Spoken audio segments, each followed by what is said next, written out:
tout à l'heure dans ce journal.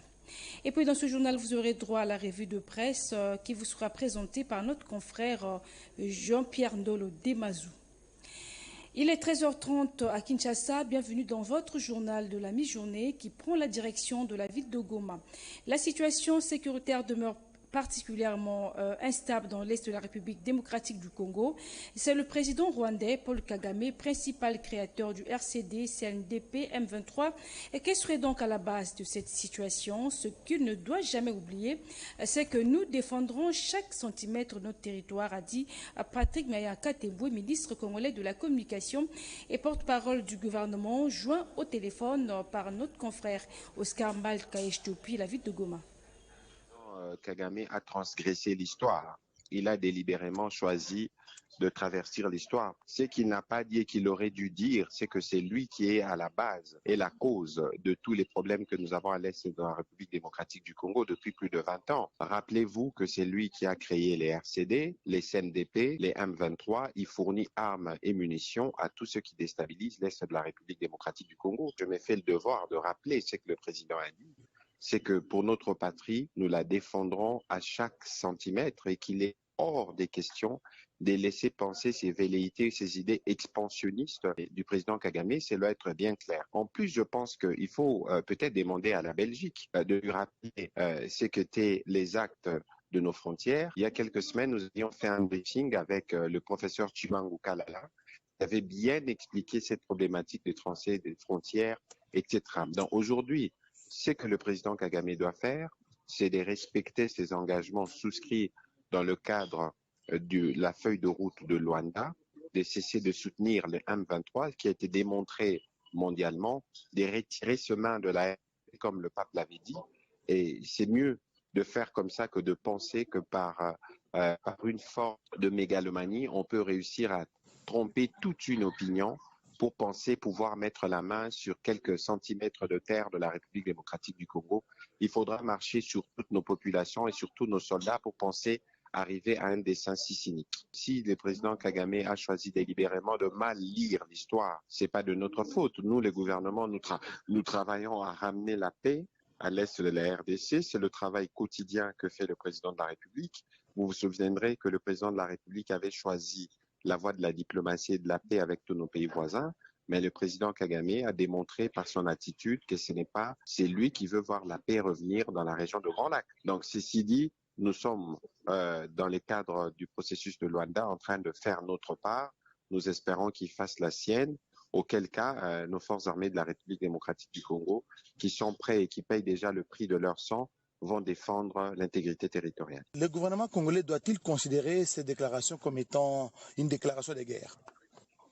C'est une provocation de plus. Je pense que même lui, il ne croit pas à ce qu'il dit. C'est une provocation de plus et nous réagissons rapidement pour que notre opinion sache et que son opinion à lui sache que ce n'est pas de cette manière qu'il peut contribuer au retour.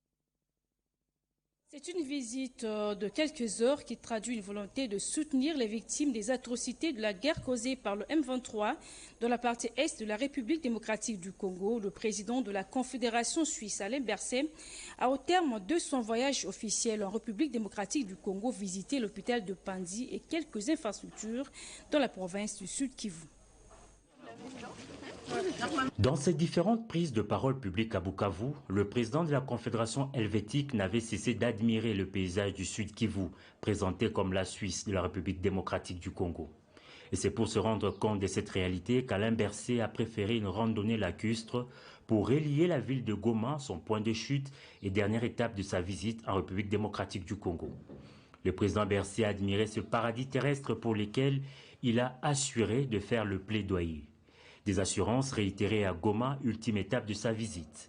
Lors d'une rencontre de restitution à la presse, le président helvétique, retraçant tout son parcours au départ de Kinshasa, dit avoir été marqué par l'hospitalité du peuple congolais et de ses dirigeants.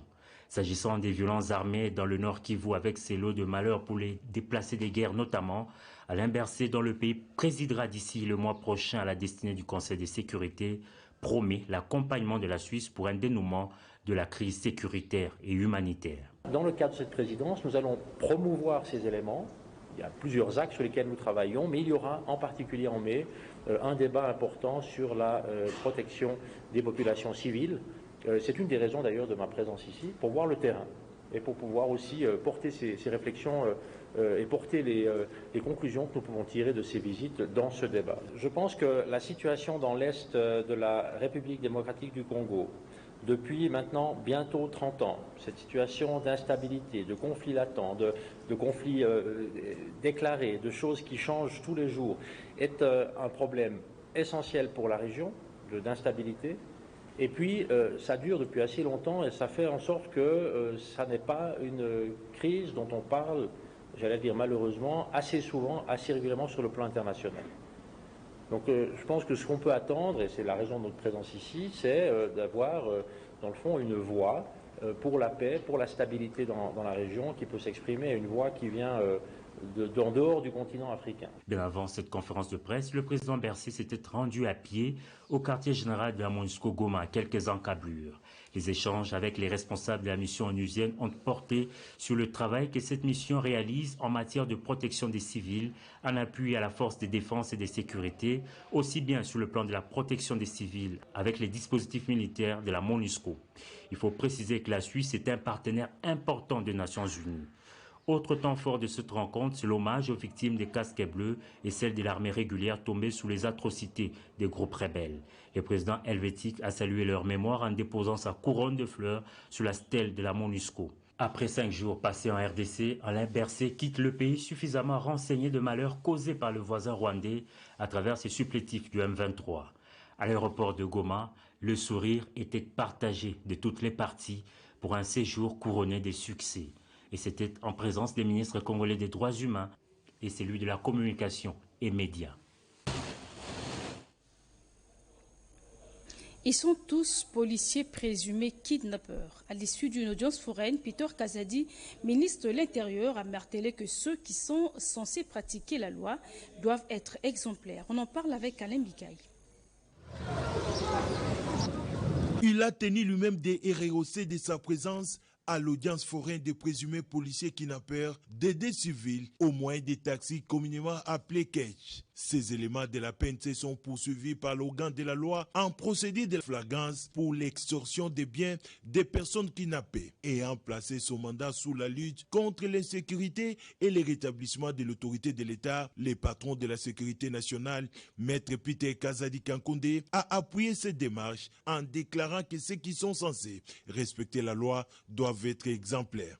Ceci rentre dans la nouvelle politique que je vais imprimer d'abord au sein de la police, avant de nous occuper de tous ceux qui commettent des actes de vandalisme communément appelés des Kuluna. Il faut que la police soit d'abord disciplinée, respectueuse des lois de la République, avant de pouvoir sanctionner nos compatriotes en civil qui marchent en marge de la loi. Dans un autre décor, le vice-premier ministre, ministre de l'Intérieur et Sécurité, a reçu dans son bureau de travail une délégation de députés provinciaux de la RDC venus lui présenter les civilités. À cet effet, ces élus du peuple ont demandé à leurs anciens collègues de plaider pour eux au niveau du gouvernement central pour l'amélioration de leurs conditions de travail. La ville de Kinshasa, capitale de la République démocratique du Congo et ville hôte des 9e Jeux de la francophonie qui vont avoir lieu à la fin du mois de juillet et au début du mois d'août 2023. Pour ce faire, une délégation de la francophonie a échangé avec le vice-premier ministre, ministre des Affaires étrangères sur l'évolution de l'organisation de cet événement. Doris Mozo pour le reportage. De la francophonie conduite par son administratrice, Madame Caroline Saint-Hilaire est à Kinshasa essentiellement pour se rassurer de l'avancée des préparatifs à 100 jours des Jeux. Elle était à la tête d'une délégation venue de Paris élargie aux membres de la délégation générale de la francophonie. Autour de la table, plusieurs questions ont fait l'objet des discussions, notamment la question de la sécurité des athlètes, la gratuité des visas et le Go Pass pour les pays participant aux Jeux. De toutes ces préoccupations évoquées, le vice-premier ministre, ministre des Affaires étrangères et de la francophonie, a d'abord rassuré la délégation de l'engagement du chef de l'État, Félix Antoine Tshisekedi Tshilombo, de l'organisation des Jeux. Et des instructions ont été données fermement au comité de pilotage que je préside à chacun des ministres sectoriels qui est concerné, pour que d'ici à la fin de la semaine prochaine, les problèmes qui doivent être résolus immédiatement le soient. L'administratrice de l'Organisation internationale de la francophonie s'est dit satisfaite et agréablement surprise des choses qui se font après une visite effectuée sur terrain. Elle propose un plan opérationnel concret pour communiquer avec les pays participants. Depuis mon arrivée à Kinshasa, je sens la volonté, je sens la mobilisation de toutes les autorités et ça me rassure comme administratrice. Avec le vice-premier ministre, nous sommes en voie non seulement d'accomplir ces Jeux de la francophonie, ces 9e Jeux de la francophonie à Kinshasa, mais on veut que ce soit aussi une réussite. Pour la RDC, bien sûr, Monsieur le vice-premier ministre s'est engagé justement à écrire aux États pour que les visas soient gratuits. Donc, c'est une excellente nouvelle. C'est un des enjeux de taille. La partie congolaise, plus précisément, a sollicité l'engagement actif de l'Organisation internationale de la francophonie et le soutien des États membres pour la réussite de ces grands défis. Parlons à présent de cette cérémonie de signature du protocole d'accord sur le début des études de faisabilité concernant la construction des centres hydroélectriques sur le site de Tchala 2. Ça s'est passé entre le ministre des Ressources hydrauliques et la société israélienne P2W. Marie Kalong. Les populations de Mbuji-Mayi et de Kananga vont dans les tout prochains jours voir l'électricité et de l'eau potable couler dans les robinets. La société israélienne P2W qui va exécuter les travaux vient de signer un protocole d'accord avec le ministre des Ressources hydrauliques et électricité, Olivier Mwenze-Moukaleng. Il s'agit des protocoles d'accord en rapport avec l'eau et l'électricité en vue de réaliser les études de faisabilité. Et ce, avant d'accorder la concession pour la construction de la centrale hydroélectrique sur le site de Tchala 2 à Mbuji-Mayi. Un motif de satisfaction pour cet investisseur israélien qui n'a fait que répondre à l'appel du chef de l'État Félix-Antoine Tshisekedi Tshilombo depuis son passage à Jérusalem en 2021. Nous avons pu réaliser les désirs du président de la République qui avait clairement dit que le projet d'eau est une priorité pour la RDC. Et nous commençons par Mbuji-Mayi Kananga pour que la population puisse avoir de l'eau potable. Nous avons aussi quelque chose de plus pour la population de Mbuji-Mayi et de Kananga. J'espère qu'ils auront la chance de nous voir à travers ces médias. Non seulement nous allons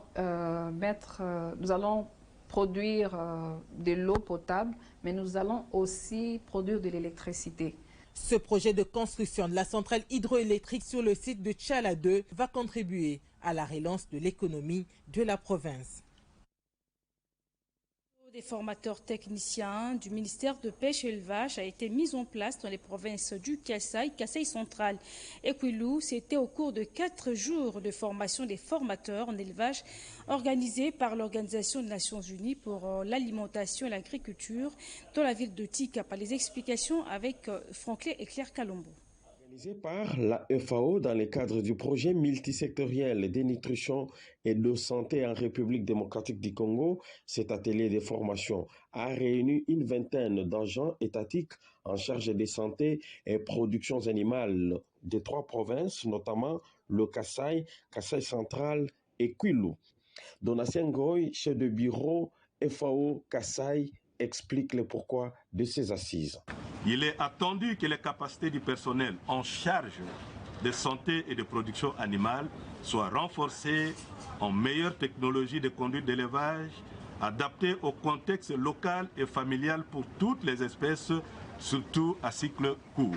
Au cours de cette formation facilitée par un consultant international, Dr Michel Babadjile, les participants ont appris une approche pratique de la maison du paysan sur laquelle il a travaillé depuis 1993, dont le concept a été validé par l'Institut national de recherche agricole de Bénin en 2012. De son côté, Miller Milambo, ministre provincial de Finances, qui a ouvert ses assises au nom de son collègue qui s'occupe du ministère de l'Agriculture, Pêche et Élevage, Naïk de Mojiste, pour dire merci à la FAO. Il me revient également de saluer l'excellente collaboration et la confiance renouvelée entre la Banque mondiale et le gouvernement congolais et la FAO par l'existence de nombreuses conventions, dont sur le programme multisectoriel de nutrition et de santé en République démocratique du Congo. Autre lieu, autre secteur pour un autre atelier, cette fois sur les petites et moyennes entreprises. Il a été organisé dernièrement dans le but de promouvoir l'entrepreneuriat des jeunes. On fait le point, on fait un zoom sur l'ajustage, le cuir et la soudure. Un sujet préparé par Gaëtan Magalano. Depuis 2020, Dominique fréquente le secteur cuir du centre d'apprentissage professionnel et artisanal de Bukavu. Partageant cet auditoire avec plus ou moins 30 autres apprenants, la fabrication de chaussures est son côté fort. On commence d'abord par les tiges, préparation de la tige, et puis on met sur la forme. À côté de lui, cette jeune dame s'intéresse plutôt à la couture. J'étais venue ici, je ne savais pas comment travailler. Et là, je me suis donné corps et âme. Et ça m'a apporté quelque chose comme connaissance. Et à part connaissance, je trouve aussi quelque chose pour m'aider. Ici, la formation ne dure qu'un an. Le centre a été construit pour réduire le chômage et consolider la paix. Des sandales qui utilisent, c'est des chaussures qui sont ça. Ce sont les apprentis qui sont en train de fabriquer et d'aller là-bas pour les vendre. Depuis de nombreuses années, le secteur d'ajustage est tenu par une femme. Pour Joséphine, il n'y a pas de métier réservé uniquement aux hommes. Ça faisait beaucoup d'années, au moins plus de 10 ans que j'étais la seule maman dans ce secteur métal. De l'ajustage à la fabrication de machines, ces filles invitent les autres à emboîter le pas. Le Congo doit se construire par le savoir-faire local. Je peux dire aux autres filles de nous rejoindre ici au Cap parce que ce n'est pas seulement les métiers de garçons qui vont travailler, même les filles aussi. Contribuer à la promotion de l'emploi à travers l'apprentissage et l'exercice de métier pour réduire le chômage et la pauvreté, telle est la mission première du Centre d'apprentissage professionnel et artisanal de Bukavu. De l'UDPS ont été sensibilisés sur les échéances électorales qui pointent à l'horizon en République démocratique du Congo. C'était lors d'une matinée d'échange organisée. La sensibilisation des femmes sur leurs droits n'est pas une question du moins dans l'Union pour la démocratie et le progrès social, mais une question de tous les jours. C'est dans cette optique que la présidente de la cellule IDPS Massina Sans Fil 1, Karine Tsumpiminga, poursuit sa mission de mobilisation des femmes à un engagement massif dans la politique dans sa fédération de la Tchango. Les femmes de la section de l'IDPS Kingasani ont été les premières à échanger avec Karine Tsumpi sur l'émergence d'un leadership féminin fort au sein du parti présidentiel. L'IDPS et son secrétaire général Augustin Kabouya accordent une place de choix à la gente féminine. Pour les scrutins à venir, la femme de fer de l'IDPS Tchango recommande aux femmes de soutenir les candidatures féminines comme l'a souhaité la distinguée première dame Denise Nyakeou Tshisekedi lors de sa rencontre avec les femmes militantes du parti.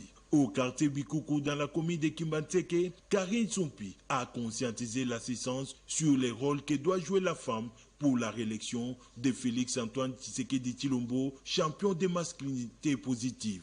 Ici, ce cadre de l'IDPS a invité les membres de la fondation Lito Yamboka à adhérer massivement au parti cher à Félix Antoine Tshisekedi Tshilombo pour lui accorder une majorité écrasante au Parlement. C'est dans la section de l'IDPS Kingasani, Pascal, que Karine Tsumpi a bouclé sa mission de redynamisation du parti à la base. Les femmes ont été invitées à soutenir les actions du chef de l'État Félix Antoine Tshisekedi Tshilombo pour l'amélioration des conditions sociales de la population congolaise. Partout où elle passait, Karine Tsumpi a offert un cadeau d'épargne à toutes les femmes présentes à ces différentes manifestations.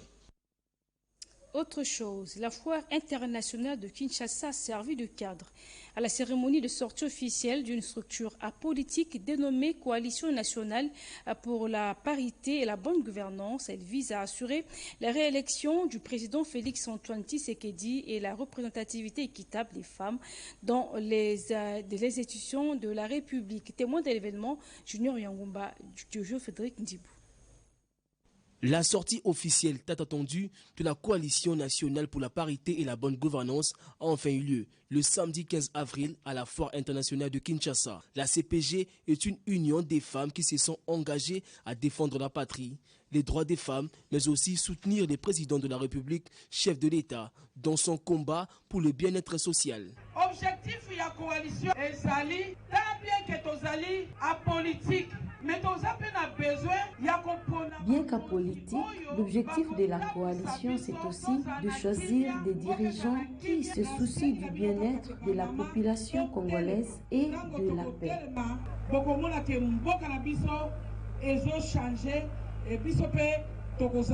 Parmi les invités de marque, il faut noter la présence des honorables députés et sénateurs qui sont venus prêter main forte à cette initiative patriotique de Séraphine Kilubu Kutuna, vice-ministre des Transports, voies des communications et des enclavements.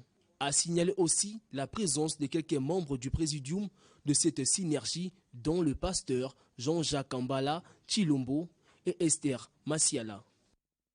Protection de l'environnement, les enfants aussi ont un rôle à jouer. Les élèves de l'école Futur Leader Academy choisis comme cible pour être sensibilisés sur l'importance de la flore et de la faune. L'initiative est de la plateforme Bilangaya Tous les détails avec Eric Kabamba. Des moments de vacances transformés en moments de découverte. Pour ces écoliers de Kinshasa, l'école Futur Leader Academy prolonge les savoirs hors de l'enceinte de l'établissement. Nous sommes aux symphonies naturelles pour concilier la théorie et la pratique. L'initiative de cette école, en partenariat avec la coopérative agricole Bilangaya Betu, a permis à ses apprenants de sortir des livres et de vivre la réalité. Les enfants sont venus découvrir la pisciculture en étang, la pisciculture hors sol en bac. Mais au-delà de tout ça, c'est découvrir les différents écosystèmes et la manière dont ils interagissent. Comment nos enfants vont-ils valoriser l'agriculture? Comment vont-ils préserver l'environnement? Voilà, s'ils n'ont pas de connaissances, s'ils ne découvrent pas ce milieu, s'ils ne découvrent pas ces activités. Ces enfants curieux ont marché pendant plusieurs heures à la découverte des trésors cachés dans ces sites pour mieux comprendre la réalité du terrain. Cette visite nous a appris beaucoup de choses sur la nature. On a visité une grande pierre qui faisait sortir de l'eau. On a aussi vu des poissons-chats. On a appris beaucoup de choses à l'école qu'il y a ici. J'ai visité des ponts, j'ai visité des cavernes, j'ai visité beaucoup de choses. Ces voyages touristiques, riches en enseignements, est une offre de la plateforme Bilangaya Betu pour réveiller le génie local, créer de l'attirance vers la nature de la grotte en passant par les arbres fruitiers, des étangs et pour atterrir sur la pisciculture. Ces élèves sont rentrés pleins de souvenirs en attendant une prochaine découverte des richesses de la biodiversité congolaise. En religion, la fête de la miséricorde divine qui intervient le deuxième dimanche de la Pâque qui est intervenue hier.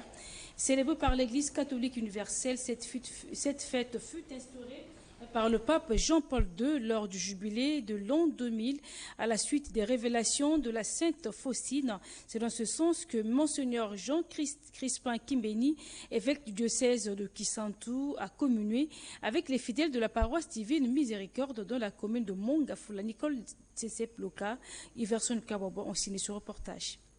Pour sa première visite pastorale, Monseigneur Jean Crispin Kimbeni, évêque du diocèse de Kisantu, a choisi de communier avec les fidèles de la paroisse divine Miséricorde dans la commune de Mongafula.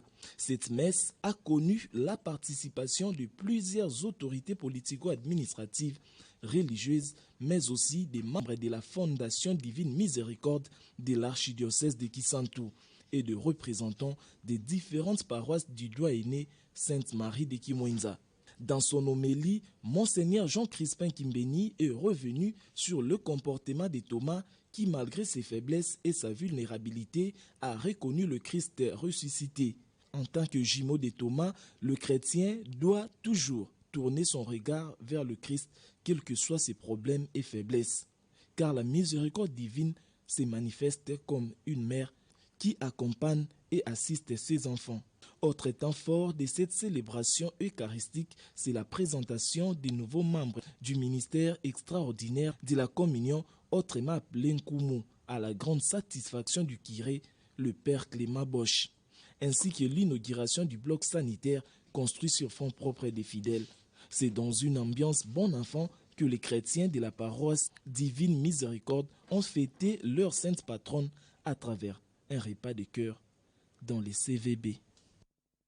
Une rencontre de taille pour la mise en place d'une task force de l'addition du communiqué conjoint des Nations Unies. Elle réunissait la coordonnatrice spéciale des services spécialisés du chef de l'État et la représentante adjointe du bureau conjoint des Nations Unies aux droits de l'homme, ainsi que les points focaux genre, forces armées de la RDC et la police nationale congolaise.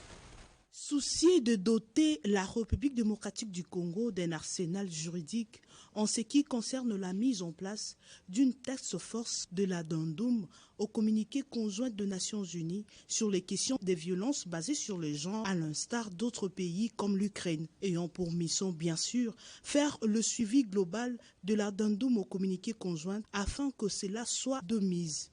Il était aussi question au cours de ces symposiums pilotés en main de maître par Mme Chantal Yelomulop, coordonnatrice spéciale de services spécialisés du chef de l'État chargé de la jeunesse et lutte contre les violences faites à la femme et la traite de personnes, de peaufiner de stratégies en vue de dégager une consensus évidemment de ce qui sera la mise en place effective du dit projet. Le général de brigade Jean-Daniel Batabombi fait le point. Madame la conseillère de son Excellence Monsieur le Président de la République, chef de l'État et commandant suprême des forces armées de la police nationale congolaise, a invité les acteurs impliqués dans la mise en œuvre du communiqué conjoint qui a été signé en 2013 entre le gouvernement de la République et les Nations Unies à ce qui concerne la lutte contre les violences sexuelles, lequel communiqué conjoint a subi un additif en 2019. Donc il était question de voir où est-ce que nous en sommes avec la mise en œuvre. Ont été présents à cette réunion la représentante adjointe du BCNUD ainsi que le point focaux genre FARDC et PANC. Comme annoncé au sommaire, nous sommes en plateau avec notre confrère Jean-Pierre Ndolo Demazou. Bonjour. Bonjour Tétis, bonjour à tous. Et c'est pour la revue de presse. Jean-Pierre, le président rwandais Paul Kagame se joue de la République démocratique du Congo et nargue la communauté internationale. Une livraison du quotidien L'Avenir. Depuis que la RDC a commencé la déconstruction des thèses mensongères de Kagame reposant sur les FDLR pour justifier l'agression du Grand Congo, écrit L'Avenir, le Rwanda se voit obligé d'abandonner un sujet qui ne trouve plus preneur et dont le discours ne passe plus. Il se permet, lui, Kagame, de réclamer certains territoires congolais dans son ivresse et ses velléités expansionnistes. Kagame voudrait dire à la communauté internationale qu'au-delà de la feuille de route de Luanda, il n'est pas prêt à abandonner les territoires conquis qu'il juge appartenir à son pays. Aux autorités congolaises donc de bien analyser cette énième provocation et de lui réserver une réponse appropriée. Des terres congolaises réclamées par le Rwanda. Une manière pour Kagame de disqualifier le M23 et défier la communauté internationale, rapporte Econews. Acculé de toutes parts, la traque interminable des FDLR, tout comme le génocide rwandais qu'il a utilisé comme fonds de commerce, lance Econews, le président rwandais Paul Kagame a fini par révéler au grand jour les vraies raisons de l'entreprise criminelle qu'il a mise en œuvre dans l'Est de la République démocratique du Congo. C'est depuis Cotonou au Bénin, affirme le confrère, que l'homme fort de Kigali a vendu la mèche. Il ne cache plus son envie d'envahir la République démocratique du Congo pour corriger, dit-il, une vieille injustice née de la conférence de Berlin qui aurait ravi à son pays, le Rwanda, une partie de son territoire en faveur de la République démocratique du Congo. Que reste-t-il encore aux terroristes du M23 dès lors que leur parrain Kagame a déclaré tout haut ce qu'il cherche toujours en République démocratique du Congo? Pour la communauté internationale qui a toujours cru au discours soporifique de Kagame, c'est le moment de se ressaisir, conclut Econews. Les Congolais n'ont pas tardé à réagir face à cette visée expansionniste de Kagame sur la République démocratique du Congo. La première réaction est celle du ministre de la Communication et Médias, Patrick Mayaka Teboué, porte-parole du gouvernement, clame Africa News. Kagame transgresse l'histoire. ces propos constituent une nouvelle provocation. Ce qu'il ne dit pas, ce qu'il est la cause de l'insécurité à l'Est, créateur du RCD, CNDP, M23, ce qu'il ne doit jamais oublier, ce que nous défendrons chaque centimètre de notre territoire. Africa News rapporte le tweet du porte-parole du gouvernement, Patrick Mouyaya, tance ainsi les visées du président Kagame sur les terres congolaises. C'est désormais clair, notre tabloïd, RCD, CNDP ou M23, Kinshasa est d'avis que les récurrentes expéditions dans l'Est, connues par tous, puisque le monde entier en parle, sont pour des raisons expansionnistes. On boucle cette revue de presse, Jean-Pierre, avec cette indignation du président suisse de la situation dans l'Est de la République démocratique du Congo selon la prospérité. Oui, la Suisse se dit préoccupée par l'impact négatif des conflits et des crises structurelles sur les populations qui vivent dans l'Est de la République démocratique du Congo.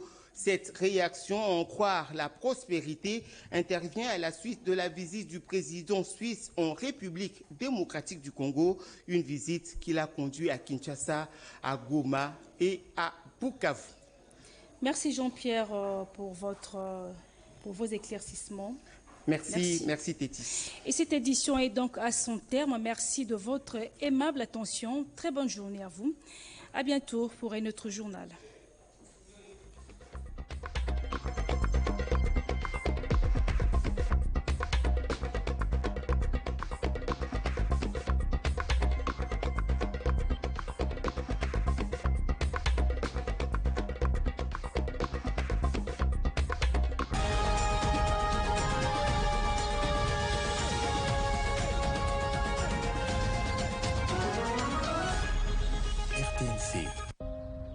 Nous devons ensemble avoir conscience que nul autre que nous-mêmes ne viendra sauver notre nation et que cela exige de chacun de nous une mobilisation tous azimuts. Peuple congolais, il est temps de nous lever, de nous serrer les coudes et d'agir pour défendre notre patrie, notre intégrité territoriale et l'intangibilité de nos frontières.